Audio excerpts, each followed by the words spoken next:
नमस्कार दोस्तों, आप सभी का स्वागत है आपके अपने इस YouTube चैनल पर। पिछले दो वीडियो में हमने एक में आरपीएससी द्वारा आयोजित फर्स्ट ग्रेड के कॉमन पेपर की रणनीति पर बातचीत की।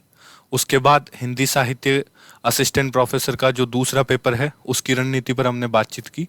आज हम लोग यूजीसी या जो सीएसआईआर है उसके द्वारा जो नेट जेआरएफ का पेपर करवाया जाता है, तो नेट क्या है, जेआरएफ क्या है, क्यों इस पेपर को हमें देना चाहिए, इससे क्या फ़ायदे मिलते हैं, क्या एलिजिबिलिटी है, इन तमाम चीज़ों पर आज हम बातचीत करेंगे। आप सबका स्वागत है अपने इस यूट्यूब चैनल पर। तो आइए बात करते हैं। सबसे पहले जो नेट जेआरएफ का पेपर है ये दो इंस्टीट्यूट करवाती है, एनटीए इसको कंडक्ट करवाती है। और यदि अगर आप आर्ट्स बैकग्राउंड से हैं, मैनेजमेंट, कॉमर्स, इन सब से है, तो आपका जो पेपर है वो यूजीसी करवाती है।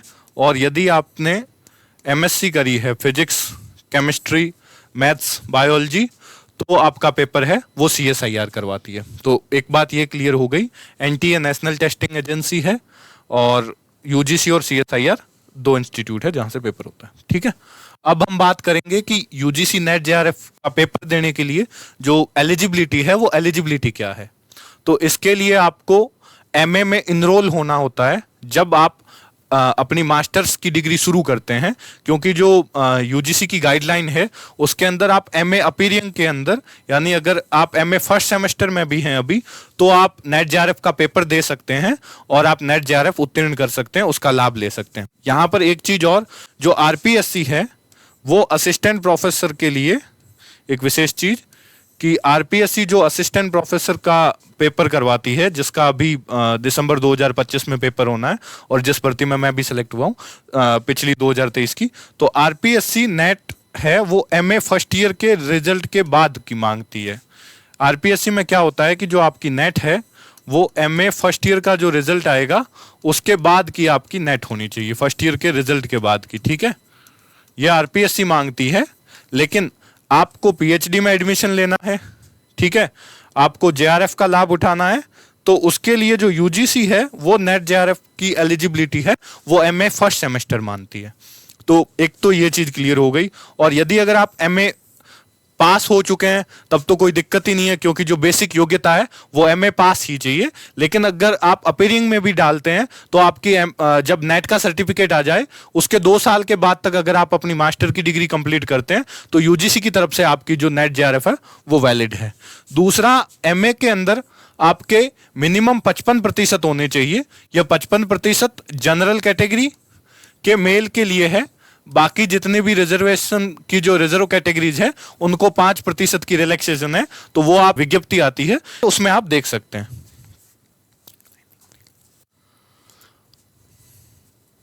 उसके बाद जो नेट जेआरएफ है इसकी इंपॉर्टेंस क्या है, इस पे हम बातचीत कर लेते हैं।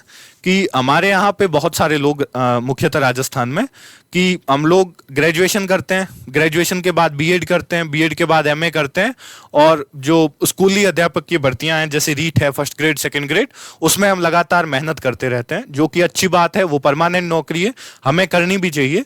लेकिन जब हम बीए कर लें और हम एमए में एनरोल हो जाए तो हमारे पास एक विकल्प खुलता है कि हम एमए के साथ साथ नेट जेआरएफ का पेपर दें। नेट जेआरएफ का पेपर देने से एक ही पेपर होता है, उसमें एक विशेष नंबर, यानी कि जैसे टोटल जितने कैंडिडेट बैठेंगे उनमें से 6% लोग होंगे उनका नेट होगा, फिर उनमें से भी 1% लोगों का जेआरएफ होगा।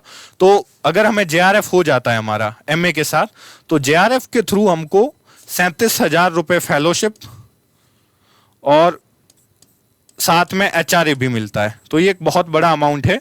तो एक तो जो नेट जेआरएफ या फिर जेआरएफ करने के पीछे, या जो आप लोगों को ये वीडियो मैं बता रहा हूं, इसका कारण ये है कि यदि आप एमए के साथ जेआरएफ हो जाते हैं तो आपके ऊपर फाइनेंशियल प्रेशर हट जाता है, आप आत्मनिर्भर हो पाते हैं, आपको घर से पैसे नहीं मांगने पड़ेंगे। फिर आप चाहे तो जो आपके ऊंचे लक्ष्य हैं, आप यूपीएससी कर सकते हैं, आप आरएएस कर सकते हैं, आप असिस्टेंट प्रोफेसर जो भी करें, आपको घर से पैसा नहीं मांगना पड़ेगा, ठीक है।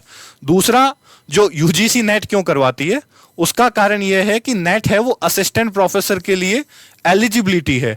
आप भारत के किसी भी विश्वविद्यालय में, किसी भी कॉलेज के अंदर अगर आपको असिस्टेंट प्रोफेसर बनना है तो उसकी जो एक मिनिमम योग्यता है कि आपके पास नेट तो होना ही चाहिए। तो जो नेट है वो नेट आपका एलिजिबिलिटी है असिस्टेंट प्रोफेसर के लिए, ठीक है। अब जो इसका एग्जाम पैटर्न है हम उस पर बातचीत कर लेते हैं। जो नेट का पेपर है वो यूजीसी लगभग अभी जब रिजल्ट आया है 3-4 दिन पहले, तो 100 से ऊपर विषयों में यूजीसी नेट जेआरएफ के पेपर कंडक्ट करवाती है। और उसके अंदर आपका जो एग्जाम पैटर्न है उसमें ये 3 घंटे आपको मिलते हैं। 3 घंटे में पेपर 1 और पेपर 2 दो इसके पार्ट होते हैं, और ये CBT mode, computer based mode में आयोजित होती है ये परीक्षा। तो जो 2 पेपर है उसमें जो पेपर 1 है, ये जो पेपर 1 है, ये पेपर 1 आपका कॉमन पेपर है। अर्थात आपका सब्जेक्ट चाहे हिंदी हो, हिस्ट्री हो, कॉमर्स हो, पॉलिटिकल साइंस हो, कोई भी सब्जेक्ट से आप जेआरएफ दे रहे हैं, तो आपको जो फर्स्ट पेपर है जिसमें 50 प्रश्न आते हैं, 100 नंबर का ये प्रश्न पत्र है, और इसके अंदर 10 यूनिट है। तो यह जो पार्ट है, यह पार्ट आप किसी भी सब्जेक्ट से हैं, सबके लिए कॉमन पार्ट है। सबको इस 50 नंबर में से एक डिसेंट स्कोर टारगेट करना चाहिए। इस पर मैं अगले वीडियो में बातचीत करूंगा कि फर्स्ट पेपर की रणनीति क्या हो, आप फर्स्ट पेपर कहां से पढ़ सकते हैं, और किस तरीके से आप उसमें कम समय में अच्छा स्कोर कर सकते हैं। दूसरा, जो इसके अंदर 50 सवाल फर्स्ट पेपर के आएंगे, और सेकेंड पेपर जो आपका सब्जेक्ट का पेपर होगा, जैसे मैं हिंदी से हूं तो मैं हिंदी से जेआरएफ हूं, और मैं 2021 में जेआरएफ कर लिया था मैंने, ग्रेजुएशन के जस्ट बाद से। तो आपका जो सब्जेक्ट है उसका पेपर होगा पेपर 2, उसमें आपके 100 प्रश्न आएंगे, प्रत्येक प्रश्न 2 नंबर का है, अर्थात 200 नंबर का आपका सब्जेक्ट और 100 नंबर का कॉमन पेपर, और टोटल 150 सवाल आएंगे। और सब्जेक्ट के अंदर भी 10 यूनिट है, और जो आपका फर्स्ट पेपर है उसके अंदर भी 10 यूनिट है। तो इसको आप दोनों को आपको तैयार करना है, ठीक है। और इस तरीके से ये पेपर होगा, 3 घंटे का पेपर होगा, आपको अलग अलग पेपर नहीं देने हैं। आप जब इस पेपर को देंगे तो आपकी स्क्रीन पे दोनों ऑप्शन आएंगे कि पेपर 1 के आप 50 प्रश्न अटेंड कर सकते हैं, आप चाहें तो पेपर 2 पे भी स्विच कर सकते हैं। और इसके अगर आपको मॉडल पेपर भी देने हैं तो यूजीसी नेट की साइट पर आपको पुराने नेट जेआरएफ के मॉडल पेपर भी मिल जाएंगे, ताकि आप प्रैक्टिस कर पाएंगे ऑनलाइन पेपर कैसे दिया जाता है, ठीक है। तो ये चीज आप कर सकते हैं।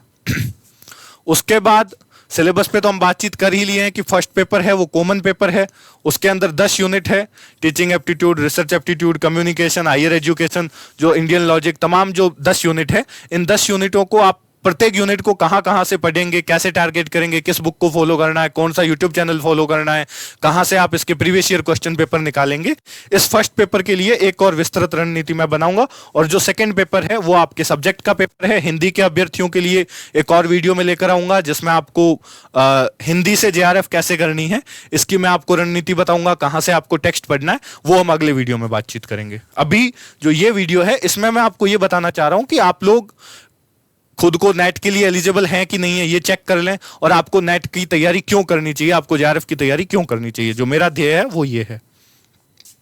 उसके बाद नेट जेआरएफ से फायदा क्यों है या क्या फायदा है। पहला कि एक तो जैसा कि मैंने बताया कि असिस्टेंट प्रोफेसर के लिए ये एक जरूरी योग्यता है। तो इससे क्या होगा कि आप किसी भी कॉलेज के अंदर असिस्टेंट प्रोफेसर बनने जाएंगे तो आपसे नेट मांगी जाएगी। तो नेट एक तो आपकी जरूरी योग्यता हो गई। दूसरा, जब आप पीएचडी करेंगे तो पीएचडी के लिए आजकल यूजीसी ने एक नई गाइडलाइन दी है कि पीएचडी करने के लिए, इस पे हम और थोड़ी विस्तृत बातचीत कर लेते हैं। पीएचडी के लिए यूजीसी अब अलग अलग, पहले यूनिवर्सिटियां अपना एंट्रेंस करवाती थी, अब यूनिवर्सिटी अपना अलग अलग एंट्रेंस नहीं करवाती है। सेंट्रल की जितनी भी यूनिवर्सिटीज है उनका एक ही पेपर होता है जो यूजीसी नेट का कंडक्ट करवाती है। उसके अंदर आपको 3 अलग अलग कैटेगरी बनाई है। पहला है जेआरएफ, दूसरा है नेट, तीसरा है पीएचडी ओनली। तो इसमें क्या करना है आपको कि जब आप पेपर देंगे तो तीनों ही कैटेगरी के सर्टिफिकेट आपको मिलेंगे। अगर आप जेआरएफ करेंगे तो जेआरएफ से आप पीएचडी के लिए एलिजिबल हैं, नेट का सर्टिफिकेट भी इसमें आपको मिलेगा, ठीक है। नेट की जो मान्यता है वो तो आजीवन रहेगी। आप जेआरएफ के थ्रू पीएचडी में एडमिशन 1 साल तक ले सकते हैं, ठीक है।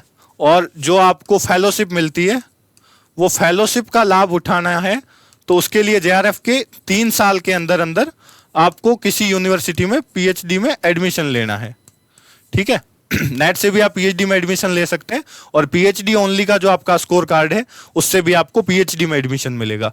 तो एक तो आपको नेट जेआरएफ की तैयारी इसलिए करनी चाहिए क्योंकि अगर आप डॉक्टर बनना चाहते हैं, अपने सब्जेक्ट में रिसर्च करना चाहते हैं, तो आपको इसी तरह से किसी भी यूनिवर्सिटी के अंदर आपको एडमिशन मिलेगा। दूसरा, असिस्टेंट प्रोफेसर के लिए एलिजिबिलिटी की बात हो गई, ठीक है, तो इस वजह से आपको करना चाहिए ये। फिर जब मैं पीएचडी की बात कर रहा हूं, जो इस नेट जेआरएफ के पेपर में सबसे कैची चीज है, मिडिल क्लास आदमी के लिए जो सबसे बड़ा संबल है, वो है जेआरएफ के अंतर्गत मिलने वाली फेलोशिप।